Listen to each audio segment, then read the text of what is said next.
Ei, gente! Bom dia! Estamos aqui pela TV Horizonte, a TV de Nossa Senhora da Piedade, a nossa padroeira. Um abraço para você, minha amiga, dona de casa, companheira de todas as manhãs, recebendo o nosso abraço e o desejo de muita paz e muita alegria. Pois é, hoje amanhecemos mais tristes, né?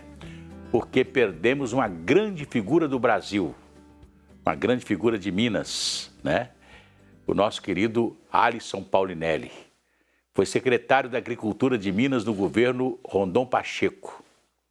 E, naquela época, ele verdadeiramente transformou a agricultura de Minas Gerais. Um estado de dimensões territoriais muito grande e que, a partir de Alisson Paulinelli, nós tivemos um crescimento na agroindústria, na pecuária, muito grande, né? Porque ele deu incentivos, né, com a sua presença, com a sua inteligência, a agroindústria e também a pecuária de Minas Gerais. Crescemos. Foi quando nós ganhamos a Ceasa, ganhamos a Feira Coberta do Padre Eustáquio. Eu lembro quando ele inaugurou a Feira Coberta do Padre Eustáquio, ele era ministro da Agricultura e disse: vamos ter trigo no Brasil de qualidade. E hoje o Brasil é um grande plantador de trigo, né? Tudo isso com Alisson Paulinelli. E naquela época ele criou um sistema de irrigação fantástico no agreste mineiro, chamado Jaíba, né? E que se transformou, né, num grande centro de produção agropecuária, aqui em Minas Gerais, né? E a partir dali, o nosso Alisson Paulinelli foi guindado ao Ministério da Agricultura no governo do presidente Geisel. E foi aí que se iniciou, né, um trabalho de se fazer do Brasil o grande celeiro do mundo. E foi a partir de Alisson Paulinelli, né? E hoje o Brasil é esse celeiro do mundo, né?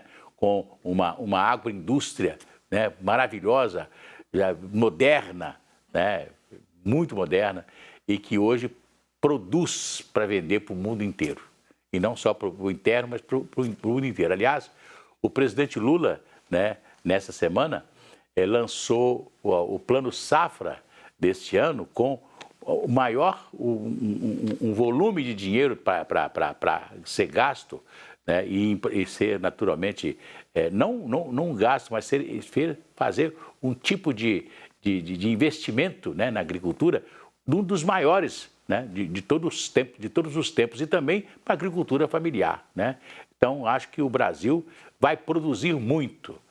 Aliás, o presidente Lula, ele teve uma ideia fantástica, maravilhosa. O que ele disse? Ele disse o seguinte: olha aqui, o INCRA vai ter a oportunidade de identificar a terra que não está produtiva. E essa terra que não está produtiva, nós vamos doá-la em termos de reforma agrária. Quer dizer, não vai ter negócio de... O que o presidente Lula não quer? Que ter essas invasões, né? E a fazendas produtivas, a gente que está ali produzindo, fazendo, etc. Então, eu acho que é uma boa ideia de pegar as terras improdutivas e vamos doar as terras improdutivas. Vamos fazer... Eu gostaria que o MST, né, que é o Movimento dos Trabalhadores Sem Terra, mostrasse, por exemplo, onde ele está produzindo, não é verdade? Tinha que mostrar isso, ver se está produzindo, porque a ideia que se tem é que o pessoal pega a terra e depois não faz nada com ela, né? Então, a gente quer que as pessoas produzam, né? E essa ideia do presidente Lula de identificar as terras improdutivas e doá-las na reforma agrária seria a melhor coisa, não é verdade? Então, o nosso ministro Alisson Paulinelli, que faleceu hoje, aliás, o governo de Minas já decretou luto oficial de 3 dias, né? E o corpo dele deve ser velado no Palácio da Liberdade. Pois é, o Santuário Arquidiocesano Nossa Senhora do Rosário, em Brumadinho, foi reaberto ao público depois de obras de revitalização.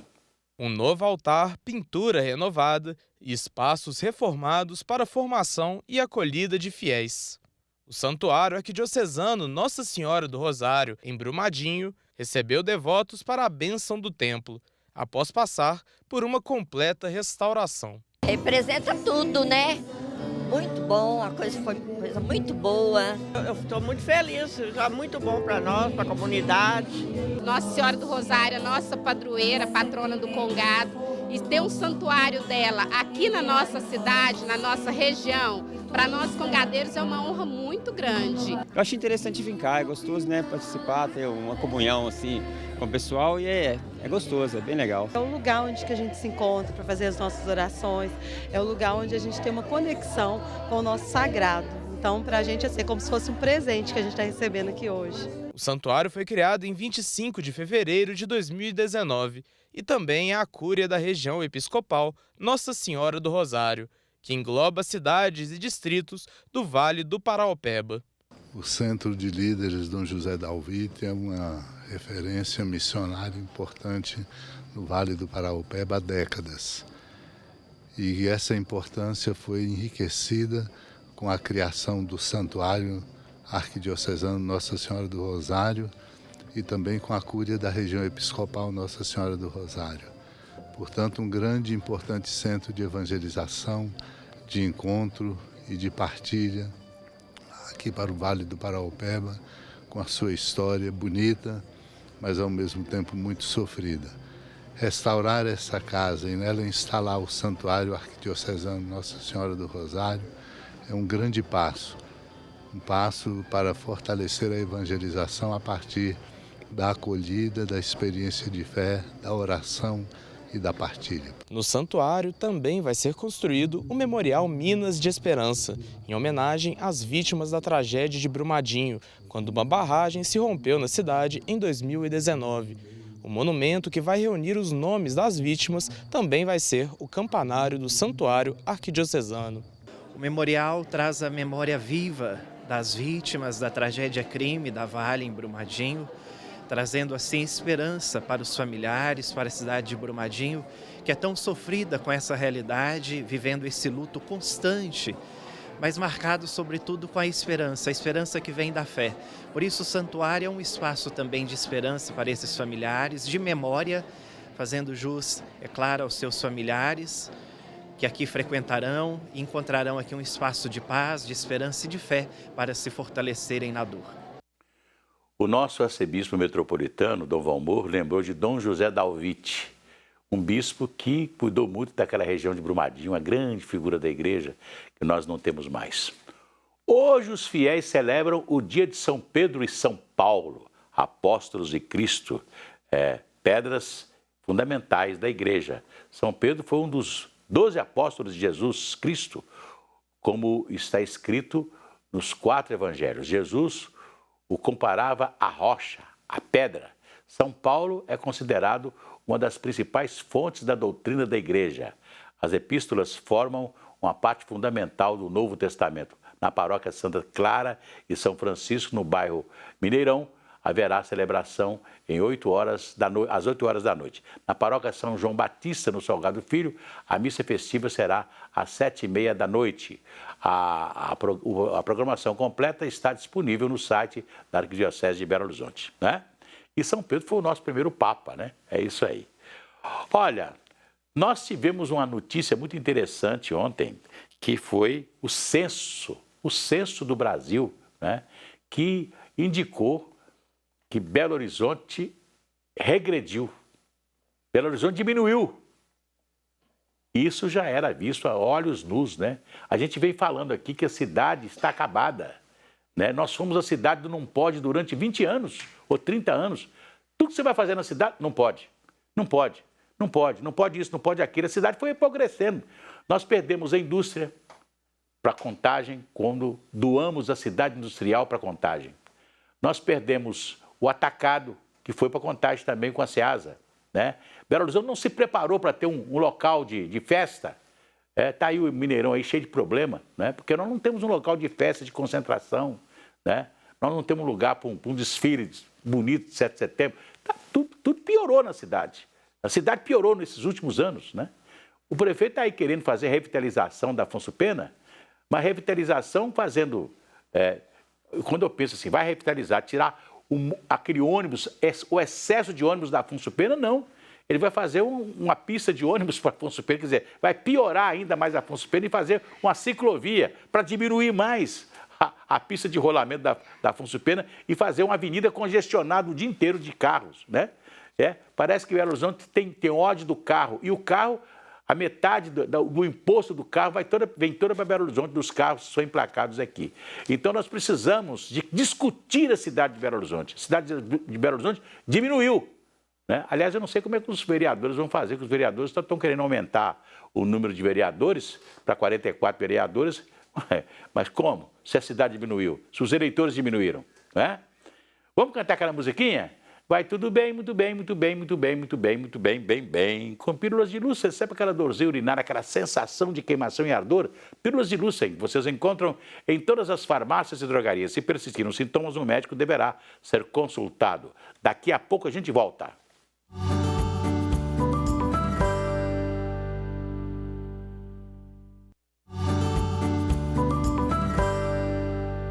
Voltamos aqui na TV Horizonte. Daqui a pouco, ao 12h30, nós teremos o Horizonte Notícias. E o nosso André Cristino estará na redação, trazendo as novidades de hoje. André, bom dia. Bom dia, Cir. Bom dia a todos. Olha só, Cir, hoje nós vamos falar sobre o balanço que a Prefeitura fez da campanha de prevenção à violência contra os idosos. Segundo o Disque 100, os dados desse serviço tão importante apontam que mais da metade, né, dos casos de violência contra os idosos acontece dentro de casa. A maioria das vezes são filhos e netos os agentes dessa violência. E aí a gente vai trazer um pouquinho sobre essa situação. Nós vamos conversar também com o bispo de Sete Lagoas, Dom Francisco Cota, para falar sobre uma cartilha que foi criada pelo Regional Leste 2 para ajudar na administração de paróquias das dioceses, arquidioceses. É uma cartilha que fala sobre as questões sindicais e ajuda com os direitos trabalhistas. É muito legal esse serviço que é prestado também junto às igrejas. Hoje, assim, é dia de comemorar São Pedro e São Paulo. E a nossa repórter Fernanda Pontes está lá na paróquia de São Pedro Apóstolo, no bairro Floresta, e vai trazer para a gente todos os detalhes dessa festa, o que está sendo preparado para logo mais, para que os fiéis possam rezar, ter a parte de evangelização, mas também ter a parte de comemoração e confraternização. E o cientista político Malco Camargo, ele vai fazer uma análise da indicação da primeira mulher negra como ministra do TSE. E ela é mineira. Os detalhes daqui a pouquinho, a partir do 12h30. Falou, irmão. Um abraço para você. Abraço. É a igreja de São Pedro de São Paulo, na Floresta, ali na Rua Ponte Nova. Um abraço lá para os paroquianos lá, né? Uma grande paróquia. Vamos cantar aquela musiquinha? Se a criança acordou, dorme, dorme, menina, tudo calmo ficou, mamãe tem. Auricedina é analgésico e antisséptico de uso local para adultos e crianças. Todo mundo sabe, dor de ouvido, Auricedina. Se persistirem os sintomas, o médico deverá ser consultado. Pois é, o preço da gasolina registrou queda de 25 centavos pelo litro na região metropolitana de Belo Horizonte na última semana. E o que mostra a pesquisa divulgada, nessa semana pelo site de pesquisas Mercado Mineiro. Vamos lá com Feliciano Abreu. Essa queda se dá devido à redução do preço na Petrobras. Mas, antes disso, ela já custava R$ 5,03 e teve o ajuste do ICMS, que passou para R$ 5,30. Então, é aquela história, sobe, desce e agora caiu de novo. Então, assim, é um bom momento para se abastecer, mesmo porque a expectativa não é boa. A partir do dia 1º, os impostos federais voltam a ser cobrados na integralidade. Então, é bom o consumidor pesquisar e colocar um pouquinho mais de gasolina. O etanol também ficou mais barato. A queda foi de 12 centavos pelo litro. O preço médio, que era R$ 3,71, passou para R$ 3,59. Isso dá uma queda de 3,18% ou 12 centavos pelo litro. Aquele cálculo de 70% do valor da gasolina hoje, que é R$ 5,05, o valor médio, está propondo que o etanol tem que custar abaixo ou igual a R$ 3,54. Ou seja, nesse momento, na nossa opinião, vale a pena também abastecer com etanol, até mesmo para desprestigiar de alguma forma a gasolina, para que ela volte a cair. A pesquisa completa está disponível no site mercadomineiro.com.br. Olha, uma competição realizada na Califórnia, nos Estados Unidos, reuniu cães para disputar um prêmio inusitado, o de cachorro mais feio do mundo. Quem não fica cheio de orgulho quando recebe um elogio pela formosura do bichinho de estimação? Por mais incrível que pareça, algumas pessoas se orgulham mesmo da falta de beleza dos animais. Uma disputa inusitada realizada no estado americano da Califórnia reuniu cães de várias regiões. A competição era para eleger o cão mais feio do mundo. Scooter, o vencedor do campeonato, mostrou que ser bonito está fora de moda. Well, I think he's pretty ugly. Actually, I think he's beautiful, but Bem, eu acho ele muito feio, mas ao mesmo tempo eu acho ele lindo. Scooter nasceu com as patas para trás, como você pode ver. Então ele é um cachorro incrível. Ele anda com as patas dianteiras o tempo todo e usa as patas traseiras como um apoio às vezes. uses his back legs for a tripod sometimes. De acordo com a organização, o objetivo da competição é promover a adoção de animais que costumam ser rejeitados. You know, every dog, even if they're not the most beautiful dog. Todo cachorro, mesmo que não seja o cachorro mais bonito do mundo, é lindo.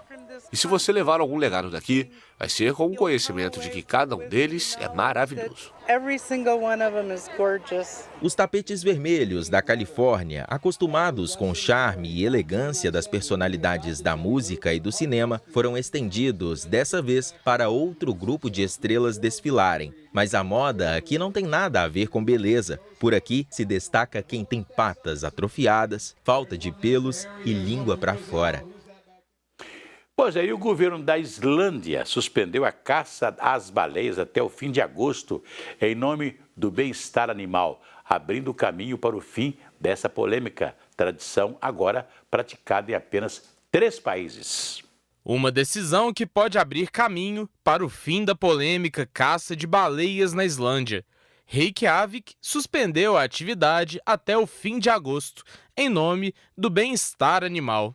O anúncio veio após um relatório da Comissão do Governo definir que a caça à baleia não cumpre as leis de bem-estar animal da Islândia. Ativistas das causas animal e ambiental comemoraram. A temporada baleeira na Islândia vai de meados de junho a setembro. As cotas anuais permitem a caça de 209 baleias comuns e 217 baleias anãs. Mas as capturas foram muito menores nos últimos anos devido ao declínio da demanda por carne de baleia. A única empresa de caça do país havia anunciado no passado que esta temporada seria a última devido à queda de lucratividade. A oposição à caça também aumentou no país, onde 51% dos islandeses se opõem à prática, contra 42% 4 anos atrás. Islândia, Noruega e Japão são os únicos países que permitem a caça de baleias. Pois é, hoje, por causa de proibições, nós temos hoje uma comunidade de jacarés imensa, porque foi proibido caçar o jacaré, que o pessoal pegava o jacaré, além para tirar carne, que é uma carne, tipo uma carne de peixe muito saborosa, tem também a pele do jacaré que usa no calçado, Então, o jacaré está sobrando, tem muito jacaré hoje no Brasil com uma comunidade muito grande.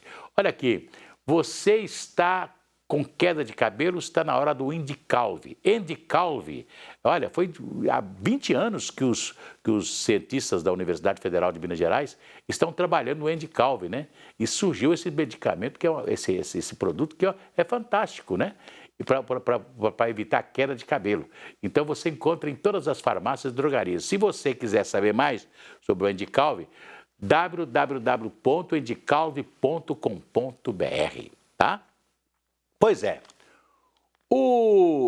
Vocês que me acompanham aqui há algum tempo, se lembram de que eu falava quando o presidente Bolsonaro, dirigindo o Brasil, falava uma bobagem, eu falava assim, gente, minha mãe dizia, a língua é o chicote do corpo, quem fala muito dá bom dia cavalo, falando demais, está falando demais, falou demais, agora o resultado.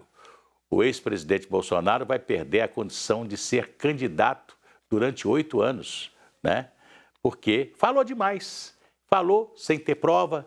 Eu sempre dizia que o Bolsonaro, ele tem uma proposta para melhorar o voto, para fazer uma reformulação no voto da urna eletrônica. Mas ele tinha que conversar com isso, com tranquilidade, né? Sem agredir, sem dizer que a urna eletrônica é assim, que é isso, que é aquilo. Ele podia dar uma sugestão, conversar com os ministros, com todo mundo, com alegria, com satisfação, com simpatia. Não. Foi logo falando que a urna eletrônica é isso, é aquilo, não sei o quê, reuniu embaixadores e tal. Aí a justiça precisa de ser provocada. O PDT provocou, não é verdade? Provocou, agora está aí. O ex-presidente Jair Bolsonaro pode perder, né, a sua condição de ser candidato durante 8 anos. Aí é aquela velha máxima que eu dizia sempre aqui com vocês. Quem fala muito dá bom dia a cavalo. A língua é o chicote do corpo. Falou demais, agora está recebendo o prêmio pelo que ele falou. O Bolsonaro podia ter sido o maior presidente do Brasil, ele teve tudo para ser o maior presidente do Brasil, apesar da pandemia que ele enfrentou, das coisas que ele enfrentou, não é verdade? Mas, né, falou demais, né? E eu sempre falo, o presidente Bolsonaro recuperou o Lula, porque ele levou para o Ministério da Justiça o ministro Sérgio Moro, né, que hoje é senador. E o Moro, né, não quis passar a mão nos filhinhos dele, lá nos problemas dos filhos dele lá no Rio de Janeiro, né? Então se indispôs com o presidente. No momento que o Moro foi tirado do Ministério da Justiça e que saiu do Ministério da Justiça, ele perdeu força política. E o Supremo o que fez? Perdoou, desfez tudo aquilo que a Justiça do Paraná, liderada pelo Sérgio Moro, fez contra o presidente Lula. Não é verdade? Então quem recuperou o Lula? Foi o Bolsonaro.